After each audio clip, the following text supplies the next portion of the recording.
It was the last Monday of July, in the year 1592, when the sky above Newcastle still held the breath of dawn, and the cobblestones ran dark with dew and silence. There were no bells that morning, no town criers shouting sentences, no crowd pressing near the scaffold to spit or pray or cry, because this execution was not meant to be seen. It was meant to vanish. In a city that knew how to keep secrets for its queen, a single cart rumbled through the empty streets, drawn by a horse that knew the path too well, dragging behind it the half-conscious body of a man bound tight to a hurdle, limbs bloodied, robe torn, face bruised from striking stone. His name was Joseph Lambton, and he was 23 years old, a priest not long ordained, and this would be the last road he would ever travel. They had tried to kill him before the crowd could come. That was the plan. For Elizabeth, Queen of England, had learned that Catholic blood spilled publicly did not always silence the faithful. Sometimes it called them forth in greater numbers. And Joseph Lambton was not a criminal whose name drew curses. He was young, pious, and handsome in a way that made even Protestant girls light candles when his name was whispered. In another life, he might have heard confessions from the nobles of Durham, or taught Latin to the sons of country lords. But in this one, he had dared to return from France with holy oils hidden in his coat and the name of God on his tongue. That was enough for the rope. That was enough for the fire. That was enough for a punishment, so brutal it was meant to live in the minds of all who saw it only this time. No one was supposed to see. They took him to Town Moor in the grey haze of that Monday. And though the records would say that justice had been done, the truth was stranger. For when they untied his body from the hurdle and set his feet before the gallows, something cracked that morning, not a rope, not a bone, but a man. The executioner stepped forward, his hands practiced, his eyes half closed like a man reciting a prayer he no longer believed in. He looped the noose around Joseph's neck and tossed the rope high over the gallows beam. The priest did not struggle. When the wood beneath him was pulled away, it dangled, shuddered, choked, and then, while still faintly breathing, they lowered him. That was how it was meant to go. The rest, the cutting, the fire, the axe was waiting. But the hangman dropped the rope, turned his head, and walked away.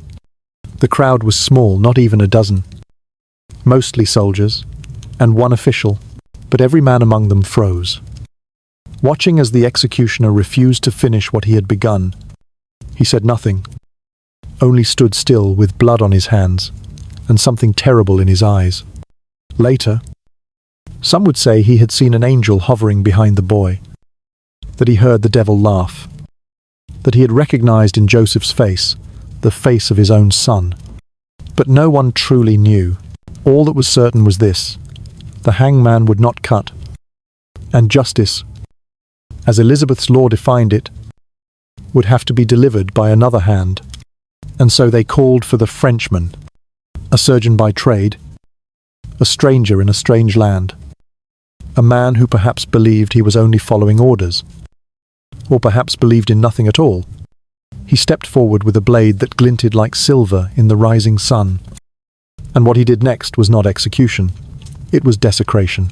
He dragged Joseph Lambton's half-conscious body to a nearby table, where a small fire had been lit not for warmth, but for burning flesh. He cut away the man's robe, took a small curved knife, and with a precision that only made it worse, removed his genitals and tossed them into the flame. The smell rose quick and foul. But the worst had not yet come.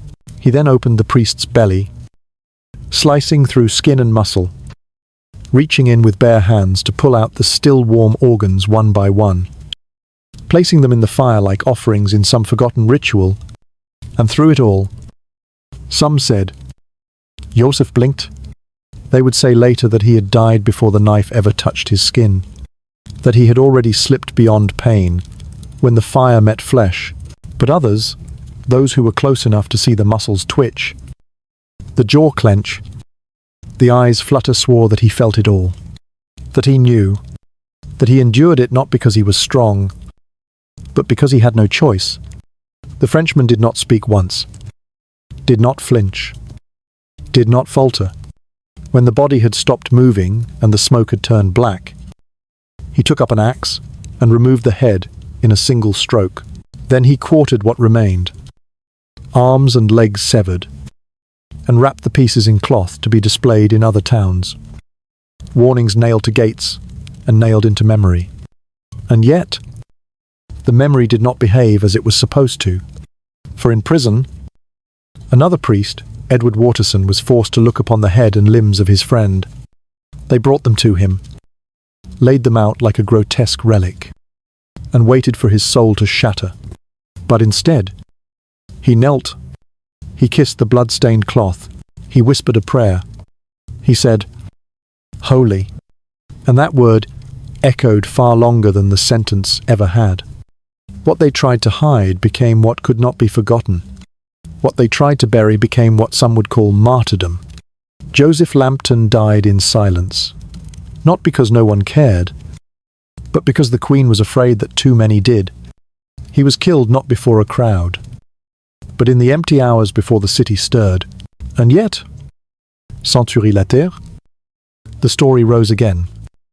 And in the year 1987, the Pope in Rome would speak his name, and the Church would remember what the axe had tried to erase.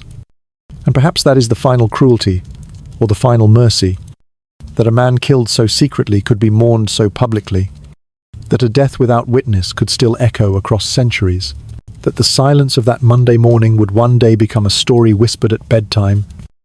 When the children of the faithful ask, "What happened to the priest who would not kneel?" and someone answers, "They tore him apart." Child, but they could not make him disappear. In the northern hills of England, where the mists clung to the moors like a second skin and the air smelled faintly of peat and rain, there was once a boy named Joseph Lambton, born into a world where faith could kill as swiftly as the plague. And silence, though safer, was a kind of slow death in itself. He was not born into war, but into waiting, waiting for the day when the old gods of his fathers could be spoken aloud again, when candles could burn in open windows and not behind wooden panels, when Mass could be said above ground and not in cellars or behind tapestries or beneath floorboards. He was born into England in the time of Elizabeth I, a time when being Catholic meant living underground, breathing carefully, and pretending that the Queen was God's voice when your heart told you otherwise. They were a family of quiet defiance, the Lambtons of Durham, not known for violence, nor for revolution, but for stubbornness, for building priest holes in cellars and paying stonemasons to carve out hollow spaces in chimney stacks, for hiding sacred chalices behind the backs of cupboards and letting strange men in black robes stay the night without asking too many questions. Joseph grew up learning how to whisper his prayers instead of speaking them, how to look down when the name of Elizabeth was praised aloud, how to never trust a door without a keyhole. But he also grew up with a sense of purpose, that his family's pain, their secrecy, their devotion, all of it was not just suffering but a calling. And when he was old enough to choose a life, he chose to wear a collar, not for comfort but for danger. He chose to become a priest in a land that had outlawed priests. He left England in the early years of his manhood, crossing the Channel under false names and dim stars, slipping through ports with forged papers and a heart that burned with something too bright to name. In France, at the English college, a secret Catholic seminary tucked away in foreign soil, he met others like himself, boys with tired eyes and strong hands, boys who had watched their fathers whipped for attending Mass, boys who dreamed of coming home not to comfort, but to carry the cross their families had borne in silence. The college was not a place of peace, but of preparation for martyrdom, for prison, for betrayal. Every lesson carried the shadow of the scaffold. Every prayer was a rehearsal for dying well. The years passed in ink and incense. Joseph proved himself brilliant in scripture. eloquent in Latin, and unnervingly calm when speaking of death. He studied the words of St. Thomas More and the letters of St. Edmund Campion, and he knew that the road he had chosen would not be a long one. In March of the year 1592, though technically 2 months too young, he was granted special dispensation to be ordained. The Church, seeing his zeal and sensing perhaps the shortness of his life to come, bent its own rules for him. He became a priest not because it would protect him, but because it would mark him, because it would seal him forever in a world where the law already had a place for his neck. Still, he wanted to return home. England called to him, not as sanctuary, but as battlefield. The laws had changed again. Parliament, under Elizabeth's steady hand, had passed a new decree that any priest entering the kingdom and failing to take the oath of supremacy within 3 days would be considered a traitor. And not just a traitor in name, a traitor in punishment, execution, hanging, drawing, and quartering, a sentence reserved not for murderers or thieves, but for those who dared to bring Christ into English soil without the Queen's blessing. Joseph knew this. He had read it. He had prayed over it, and still, he packed his robes, tucked a small silver crucifix into the lining of his coat, and boarded the ship. He landed in April, in the year 1592, somewhere along the northern coast, quiet and unannounced, but England had changed since he had last seen it. The eyes that watched the ports had grown sharper. The ears that listened to accents and prayers had grown keener. The Queen's agents were everywhere, and there were whispers, even in the rain, even in the wind, even in the hearts of men who once would have given him shelter. He made it as far as Newcastle, but someone must have spoken. Someone must have seen the crucifix, the Latin texts, the look of a man who did not bend when the name of Elizabeth was said. He was arrested before he could say his first Mass. At his trial, if it could be called such, he was not asked who he had harmed. He was not asked what crime he had committed. He was asked only one question: whether he would take the oath of supremacy, whether he would stand before a justice of the peace and declare that Elizabeth was the rightful, holy, and singular head of the Church of England. It was a sentence wrapped in civility, a blade sheathed in gold. If he had said yes, he would have walked free. If he had nodded once, if he had whispered assent, he could have lived to be an old man. But he did not. He would not. He could not. Because that single oath was a renunciation of everything he had become. To accept the Queen as head of the Church was to deny the Pope, to deny Rome, to deny the faith that had made his mother weep in candlelight and his father risk prison to host secret masses. To say those words would be to betray every priest he had studied with, every martyr whose blood stained the pages of the books he had carried across the sea. And Joseph Lambton was many things, but he was not a traitor to his God. So the sentence was passed. Death, not in private, not by poison or bullet, but in full ritual hanging, drawing, and quartering, a punishment designed not just to end life, but to unmake the man, a sentence that turned the body into a lesson, the soul into an example. The execution was set for the 31st of July, and it was to be public, loud, visible, brutal. But something shifted. Whispers reached the ears of local officials, rumours that Catholics would gather, that a rescue might be attempted, that the city might rise in protest. Newcastle, like much of the north, still held to the old faith in places the Queen's agents could not reach. And so, they changed the date. They changed the place. They changed the hour. They made it a Monday. Early, when most were still in bed. They did not post it on city gates. They did not ring the bells. They dragged him through the empty streets before the sun had properly risen. And they tied the rope without music, without sermon, without final prayer. But the story, like all stories worth telling, did not end in silence, because Joseph Lambton would not vanish. His refusal to speak falsehood would become louder than any shout. His silence in court would echo in churches built long after his bones were burned, and though they tried to kill his memory alongside his body, though they hid his death from the crowds, though they thought a forgotten martyr was no martyr at all, they were wrong, because faith remembers, and blood, once spilled for truth, does not wash away. The ship came in low against the horizon, its sails weathered and half-furled, cutting across the grey waters of the North Sea with neither banner nor blessing. There was no trumpet to announce its arrival, no clergy waiting with welcome, no family waving from the shore. It docked beneath a soft rain, the kind that never stopped but never quite soaked you, the kind England wore like a second skin.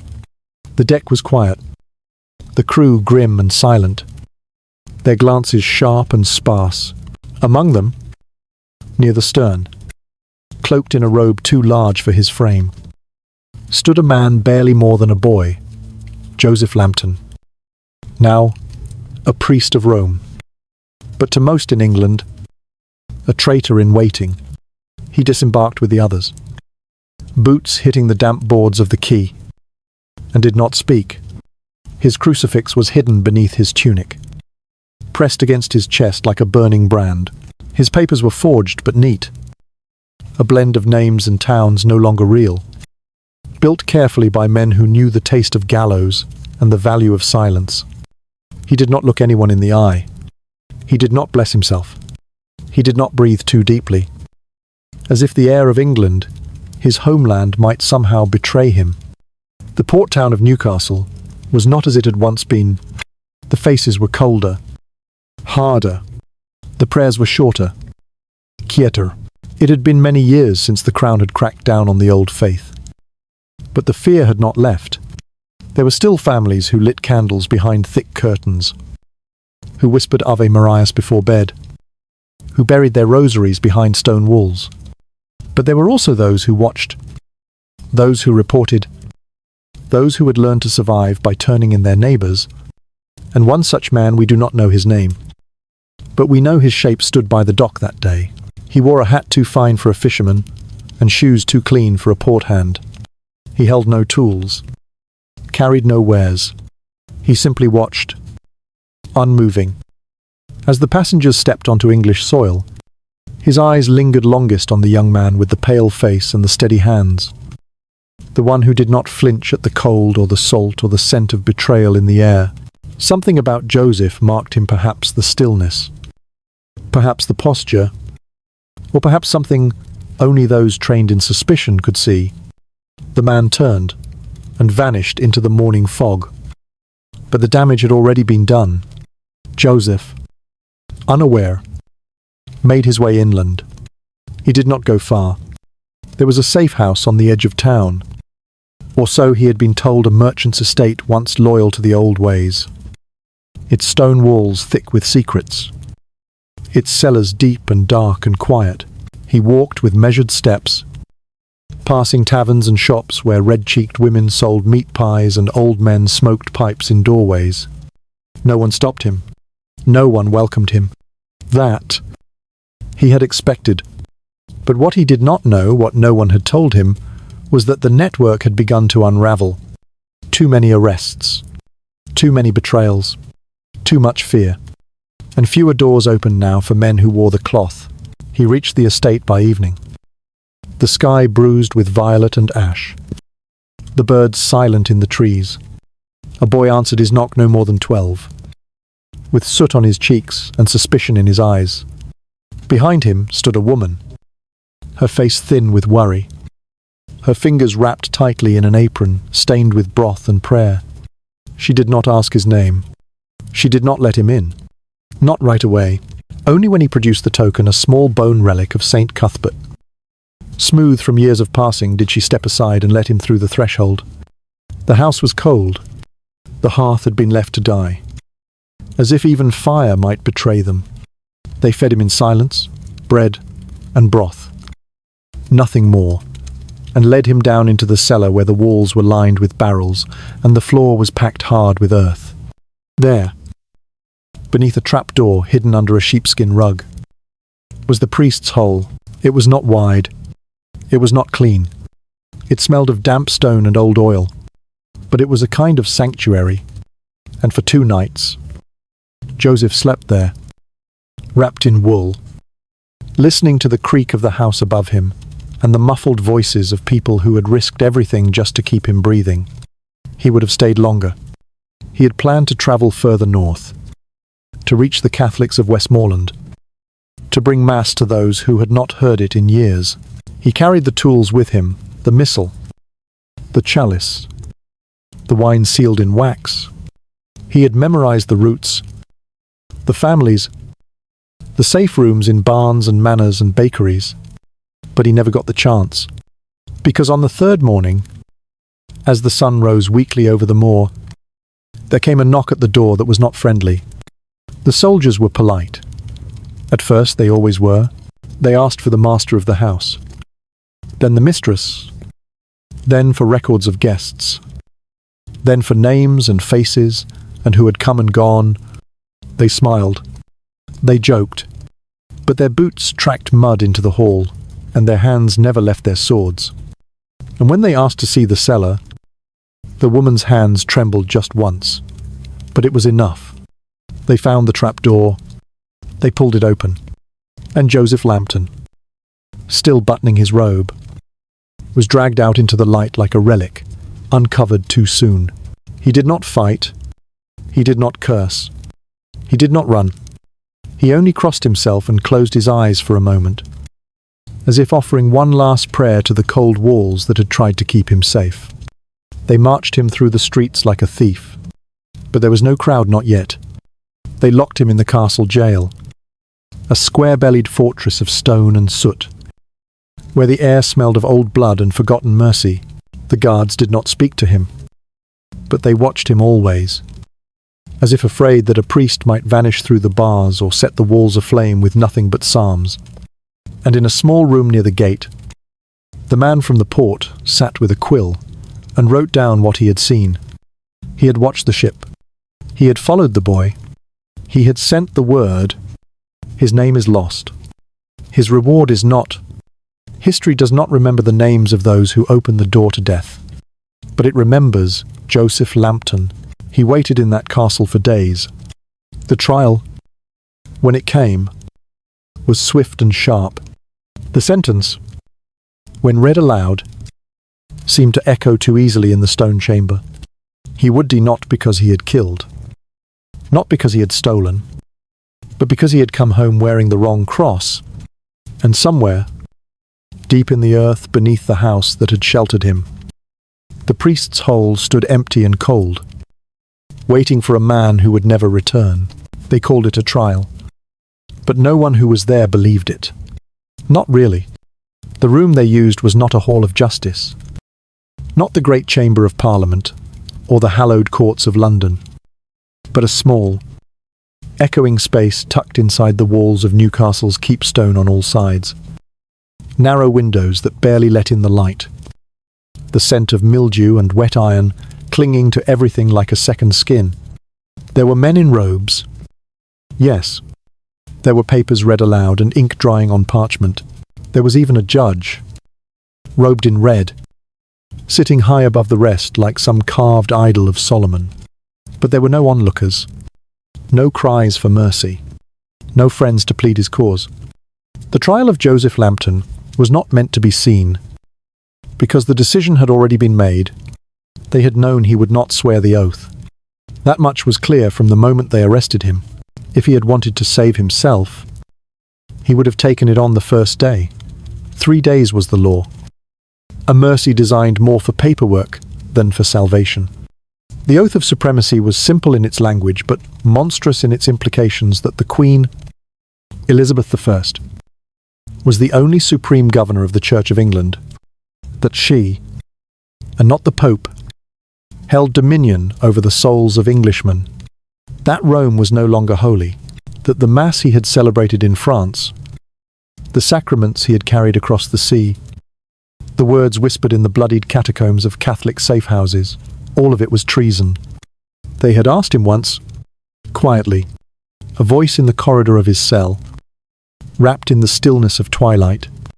"Will you swear it?" they said. And he had answered without shouting, without bravado, "I cannot." That was all.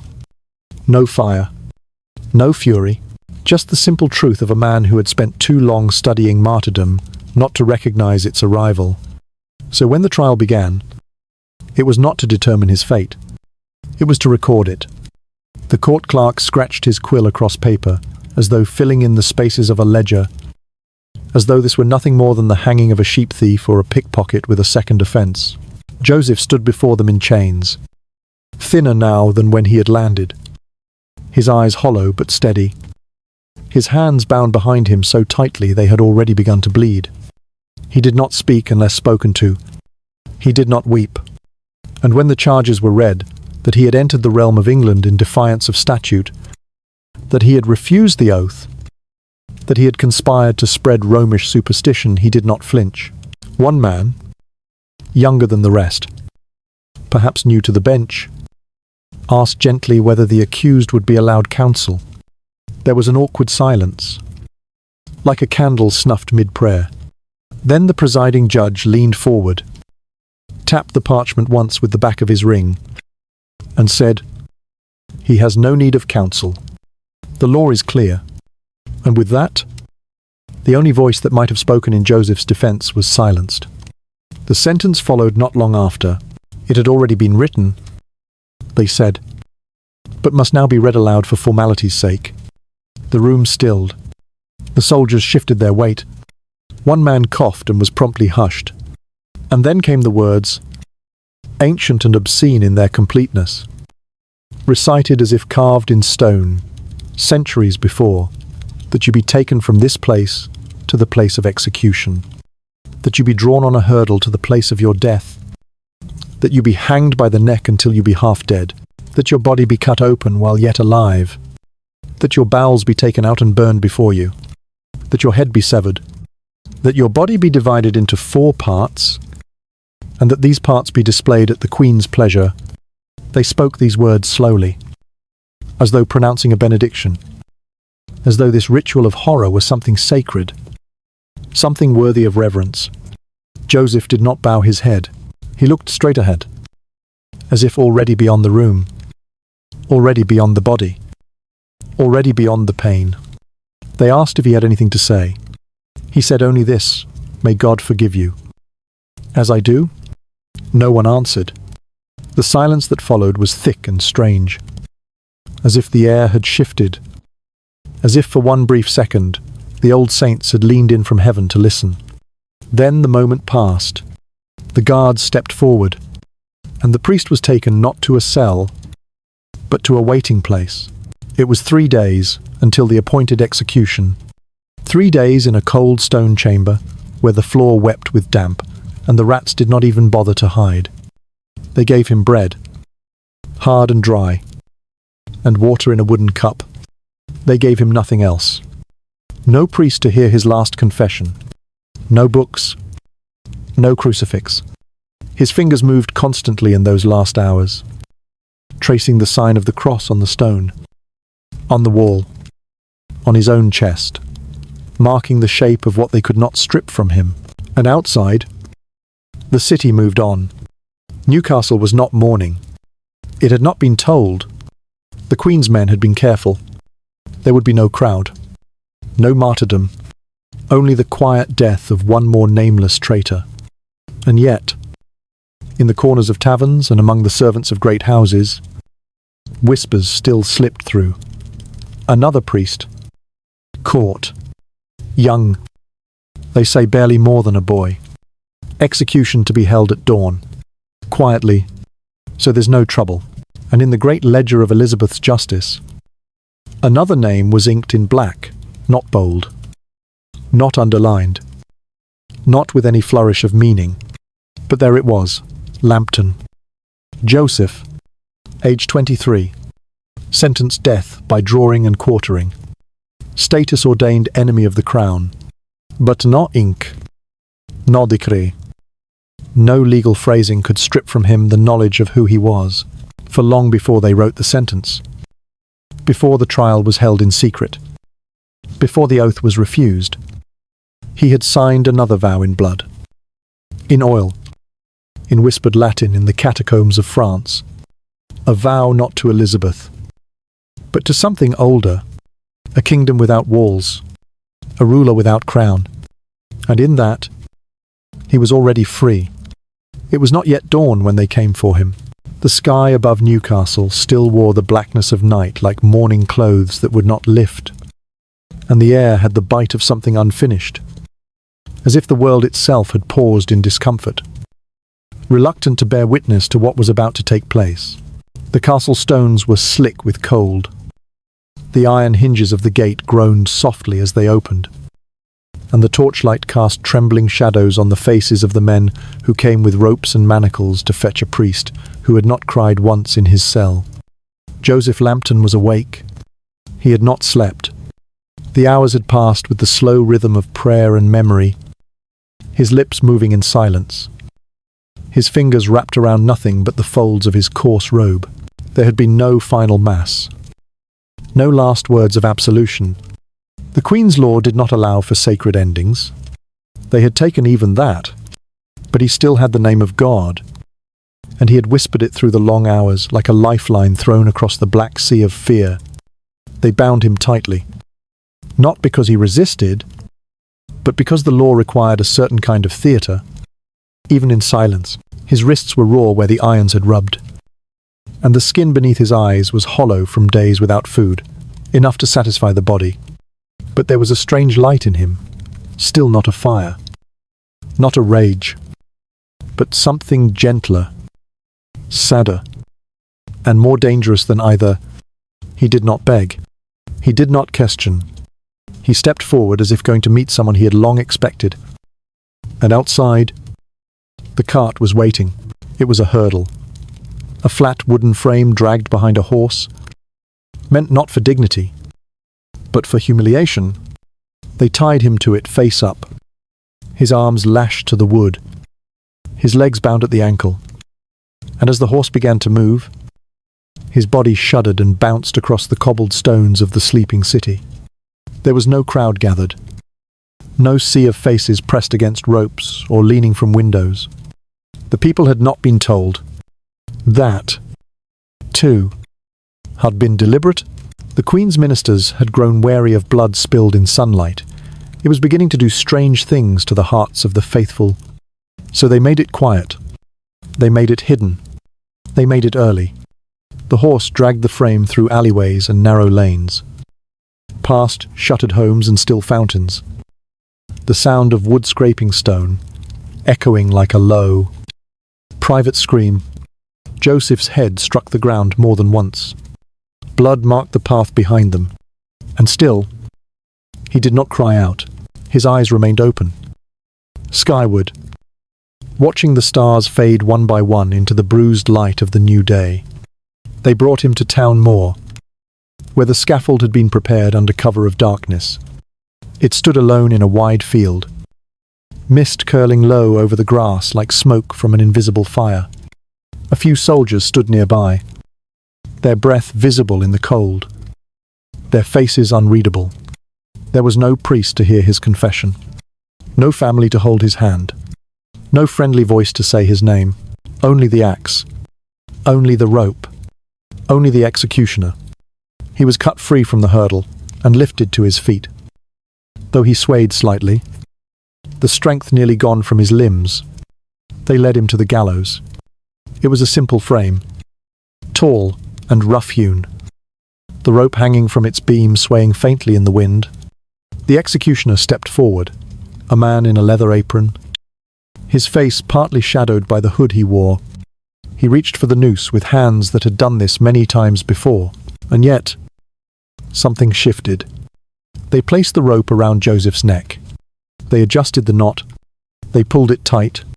And then, when all was ready, they yanked the rope and raised him from the ground. His body jerked once, twice his chest heaving, his face contorted not in fear, But in the fierce agony of suffocation, it was not meant to kill him, not yet. The purpose was only to half-hang, to weaken him, to begin the sentence. But then the executioner let go. He released the rope. Joseph's body collapsed to the ground, wheezing, twitching, bleeding from the mouth, and the man in the hood stepped back. He did not speak. He did not move to correct the error. He simply turned his head and walked away, his hands falling to his sides, his breath shaking, his knees buckling slightly as if the weight of what he had been asked to do had suddenly become too much to carry. There was a long moment, the kind of moment that feels like the whole world is holding its breath when no one knew what to do. One of the guards stepped forward, confused. Another called after the executioner, but the man did not stop. Later, they would say he had seen something, an omen, perhaps a vision, a moment of divine resistance. Others whispered that he had been struck with the knowledge of what he was truly doing, that this was not justice, not even vengeance, but a slaughter too cruel for even a hardened man to stomach. Whatever the reason, he walked away, and so they turned to the surgeon. He was not an Englishman. He was a Frenchman by name and trade, a man skilled in anatomy, paid not to think, but to cut. He stepped forward from where he had waited, his apron already stained, his knife already drawn, and though he was not a hangman, he became one. They dragged Joseph still breathing, barely to the execution table. There was no pause, no ceremony. The Frenchman took his knife and began, first, the castration, a quiet, petit secoute. The flesh tossed into a fire kindled nearby, the smoke rising as if carrying a soul toward heaven. Then the belly, opened from hip to breastbone, the organs pulled out one by one, steaming in the morning air, cast into the same fire with careful, practiced hands. Some said Joseph was still alive. Some swore they saw his eyes flutter, his mouth move. Others said it was only the body's final movements, the last protest of a soul already gone. But then came the axe. A clean strike, or perhaps not. The surgeon was not trained for decapitation. It may have taken more than one blow. The head was lifted, the mouth frozen open in what some later said looked like a prayer. And then the quartering began. Arms, legs severed with the same cold efficiency. The body dismantled as if it were nothing but a puzzle too dangerous to be left whole. The parts were wrapped, marked for display, one to go to the gates of the city, one to be hung on the road to Durham, one to York, one to remain. A warning? They said. A deterrent. But no one had watched. No one had come. There was no crowd to be horrified. No child to weep. No mother to scream. The Queen's justice had been delivered into a silence so profound it swallowed the meaning of the sentence. And somewhere, not far from Town Moor, a woman lit a candle in a cellar and whispered his name aloud, not in fear, but in mourning. Joseph Lambton was dead, but not gone. Not yet. He had not been meant to hold the axe. That much is certain. The man who came forward in the cold light of that Monday morning, cloaked in the grey haze of mist and iron silence, was no executioner. He was a surgeon, trained in the dissection of bodies, not their humiliation. His hands had learned to heal once, to lance abscesses and stitch flesh with needle and thread. But in Elizabeth's England, a surgeon's skill could be used for other purposes when a hangman failed to finish what he started. When the crowd was too dangerous to gather, when the government wanted death not only served but dissected, that was how it came to be that this foreign doctor, likely French by the sound of his name, long since lost to history, was the one who stepped forward, clean-shaven, gloved, carrying tools that did not belong to the scaffold. The wind was sharp that morning. It whistled through the long grass of Town Moor, catching on the hem of the surgeon's coat as he approached the table, where Joseph Lambton lay broken but not yet dead. The priest's face had turned pale. His lips cracked from the rope that had torn at his neck.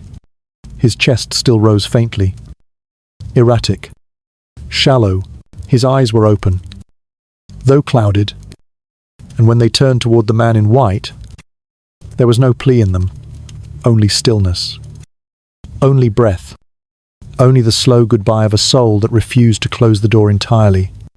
The table was low, built of rough boards and iron nails, and beneath it burned a small brazier, its coals glowing with a heat that did not warm the field. That fire had not been lit for comfort. It had been prepared, deliberately, cruelly, to receive the most sacred parts of Joseph's body. For this was not just death, it was erasure. His body was not to be buried whole. It was to be unmade, piece by piece, fed to flame, memory, and fear. The surgeon did not speak. No one did. The guards watched in stiff formation, their boots rooted in blood-soaked grass, their mouths set in expressions that suggested duty, but perhaps masked revulsion, even they, seasoned as they were. I had never seen the ritual begin this way, not with the hangman walking away, not with a doctor assuming the role of butcher, not with a priest's execution held so quietly that even the crows had not come to feast. The first cut was made with a small, curved blade, its edge sharp enough to part flesh in a single stroke. The surgeon bent low, positioned carefully, and removed Joseph Lambton's genitals with one fluid movement. There was no announcement, no warning. The flesh was dropped into the fire. It hissed faintly, as if rejecting the violence of its own consumption. The smell that rose was acrid, nauseating, a mix of burning blood and scorched hair, and one of the younger guards turned away, retching into the grass. But the surgeon continued. He drew the knife lower now, cutting into the abdomen, splitting skin and sinew from the pubic bone up to the rib cage. The stomach opened like parchment torn in a storm. He reached in with gloved hands, finding organs still warm, still trembling with the residue of life. The liver was drawn first, a heavy, dark shape, then the intestines, coiled like ropes of steaming rope, pulled slowly, methodically, and placed into the brazier, where they smoked and curled and blackened like logs in a hearth. Joseph had not screamed, not once, but when the heart was reached, when the surgeon's blade sliced through the final layers of skin and found the cage that had once held prayer and conviction, and the rhythm of 23 quiet years, something in the priest stirred. His chest rose sharply. His mouth opened. No sound came, but those standing close swore they saw his lips move, as if mouthing a final blessing or a final forgiveness. The heart was removed last. It was not thrown into the fire immediately. The surgeon held it for a moment, not with reverence, not with horror, but with clinical interest, the way a man might hold a specimen in a university chamber, marveling at the mystery of muscle and faith. Then he dropped it into the flames, and it curled into itself like a fist, turned black, and vanished. Only then did he turn to the axe. It was not his tool. It had not been meant for his hands. But there was no one else to lift it now. The blade was heavy, stained, its edge dulled from too many deaths. He raised it high above the priest's neck, still slick with blood and dew, and brought it down. The first blow was not clean. There was a sound, not sharp, not ringing, but a dull, wet crack, like wood splitting beneath snow. He raised the axe again, struck twice more, and then the head came free, rolling gently from the neck onto the table. Its face turned upward toward a sky that would not look down. They said the eyes were open. They said the mouth had curved, not in agony, but in something very close to peace. He quartered the body next arms first, then legs, cut at the joint with a smaller blade, severed with practiced hands that had once healed soldiers on battlefields. The limbs were wrapped in linen, labelled, assigned to different corners of the realm, one to Durham, where Joseph had been born, one to York, where priests still hid in the shadows, one to remain in Newcastle, nailed above the gate like a grotesque crucifixion, one to vanish, lost to the record, perhaps hidden, perhaps saved. The head was boiled, as custom required, to prevent decay. The skin was stripped back, the skull scraped clean, the features distorted by the heat until no child could recognize the man they had once called brother. It, too, was mounted not on a pike, but on a wall, a silent watchman warning that the Queen's justice reached even those who whispered behind doors, and the surgeon washed his hands. He washed them in a basin of rosewater, the scent failing to mask the stain. He removed his gloves. He removed his coat. He did not speak. He simply turned from the field, walked past the silent soldiers, and returned to whatever room had been given to him for the night.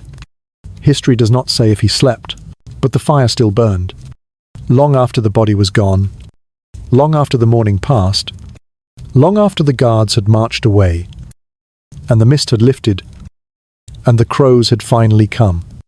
When the sun had finally risen, not golden and grand, but pale and bitter like a coin dropped in cold water, there was nothing left on Town Moor but smoke, blood, and silence. The priest was gone, or at least, the shape he had once taken. His head had been removed, his limbs had been severed, his body quartered as though it had never been whole. The field where he had died was already beginning to forget him. Birds returned. Wind passed over the blood-darkened grass as though it could smooth it flat. Time, with its slow erasure, had begun its work. But the Queen's men were not finished. There was an order to follow, and it had been written long before the blade had touched his throat. This was not punishment for the man.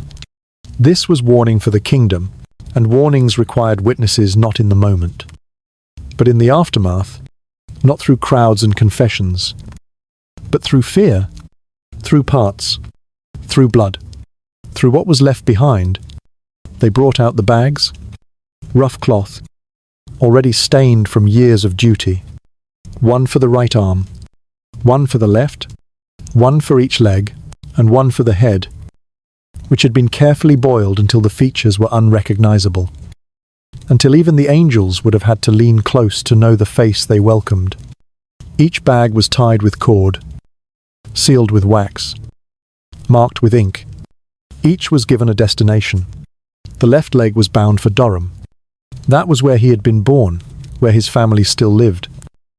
If they had not already fled, if they had not already been taken, they sent the limb with no name, no message, just flesh, wrapped and rank, delivered to the city's gate to be hung in the place where men gathered to trade wool and wheat. The people of Durham knew at once what it meant. They knew whose limb it was, and though no one spoke it aloud, no one asked for it to be taken down. It swung there for weeks, creaking when the wind passed, watched by children who would remember it in dreams, wept for in silence, by mothers who had nothing left to offer but rosaries and bread baked in mourning. The right leg went to York, another city of old faith, where the walls still held the whisper of candlelit masses and songs in Latin, where priests still moved like ghosts between barns and manors and crumbling chapels. They nailed it above a gate, not the main one, but a smaller entrance used by travellers from the north. It was not the limb that shocked the people. It was the fact that no one tried to take it down, that even those who believed, who whispered prayers at night and kissed medals in secret, did not dare. Fear had grown teeth, and it had been fed. The arms were sent elsewhere. One stayed in Newcastle, nailed above the western wall, where Joseph had once walked when he first arrived. The other no one knows. The record loses it. Perhaps it was thrown into a ditch. Perhaps it never made it to its destination. Perhaps some trembling hand, halfway through the journey, buried it beneath an oak, and whispered an apology to the soul it once belonged to. But the head was the message. It was mounted above the gate closest to the cathedral, high and central, where the stone arch framed it like a crown of ash.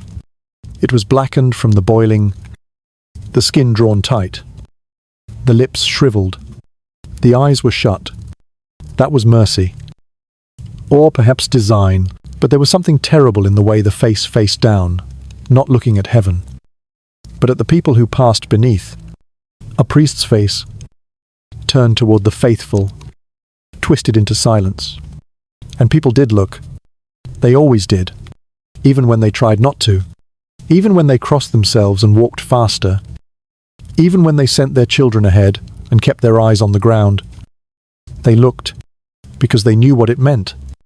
The Queen had not signed a letter, she had not raised her voice, but she had spoken, clearly, through the limbs of Joseph Lambton. And yet, in the prison still cold with the echo of his prayers, there was one man who refused to be afraid. Edward Watterson, another priest, another servant of Rome. He had been held in the same jail, in a different cell.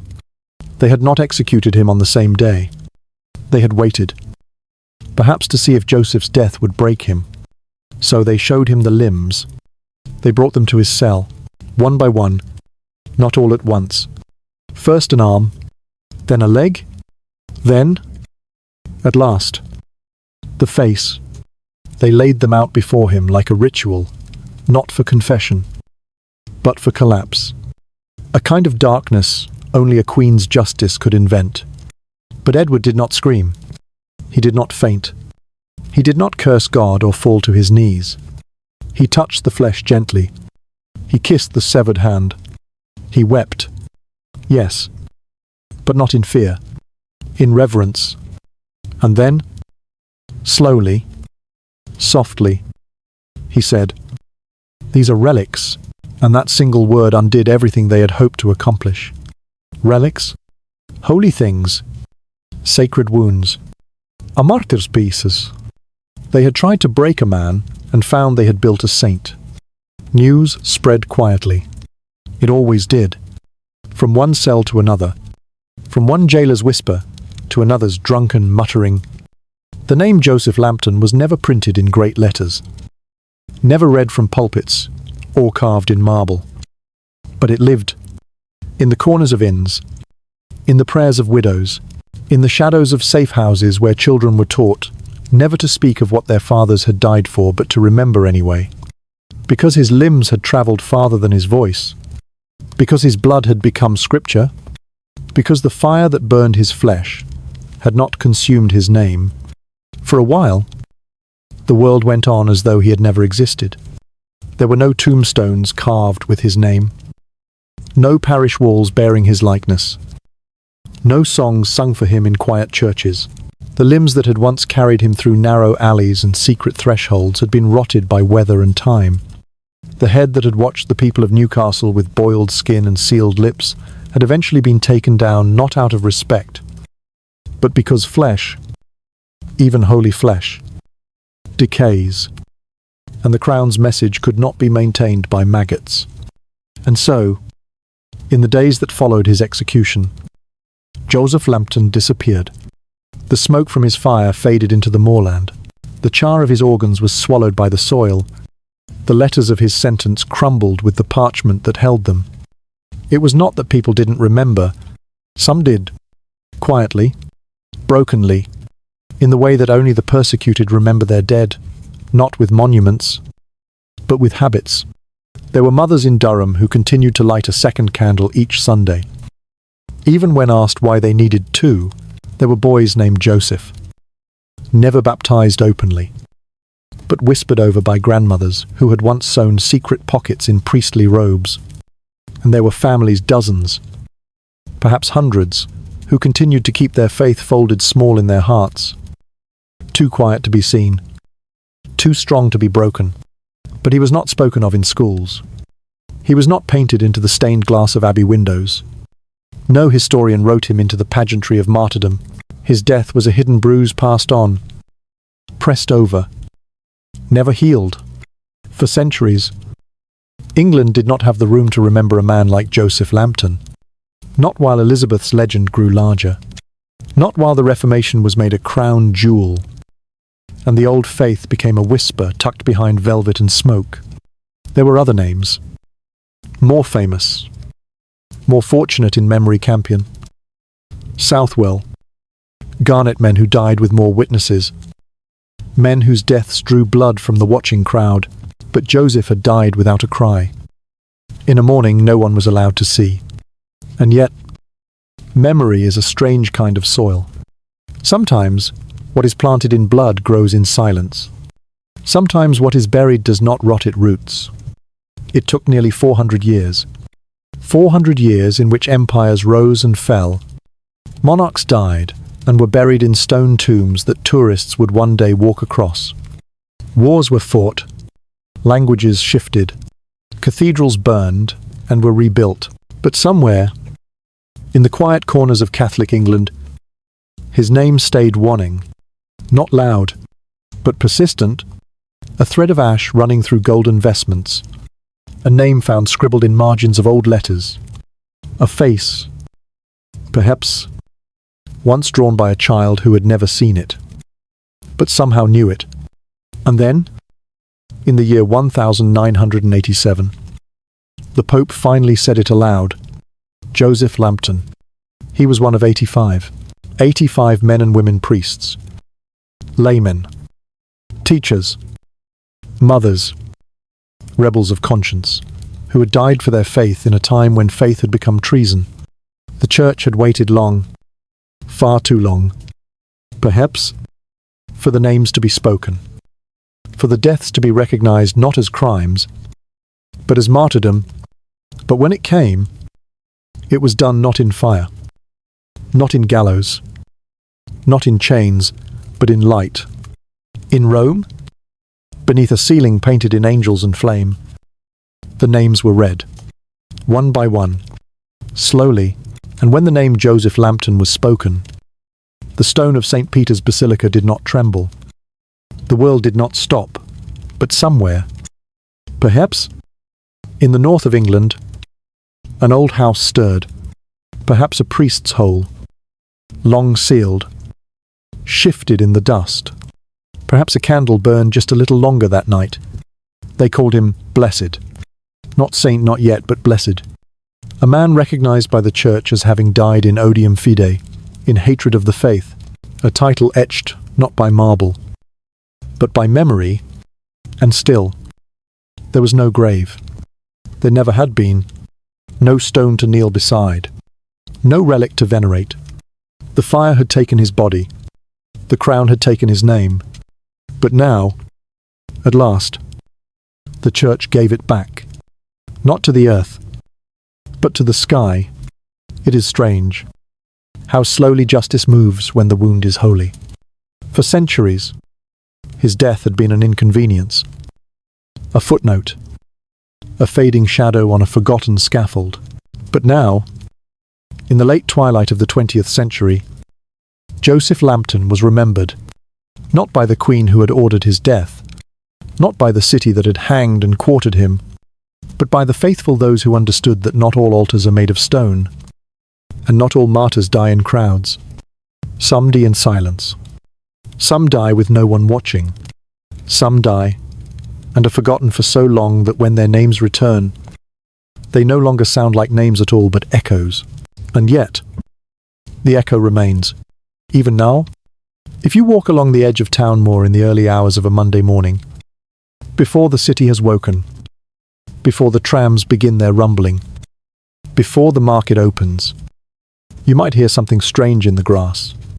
A hush, a breath, a name, not shouted, just remembered. Joseph Lambton. He was young. He was alone. And for nearly 400 years, no one came to claim his bones. But one day late, yes, but not too late, the Church did. And in doing so, it gave back the one thing history had refused him: a place, a name, a memory that would not burn,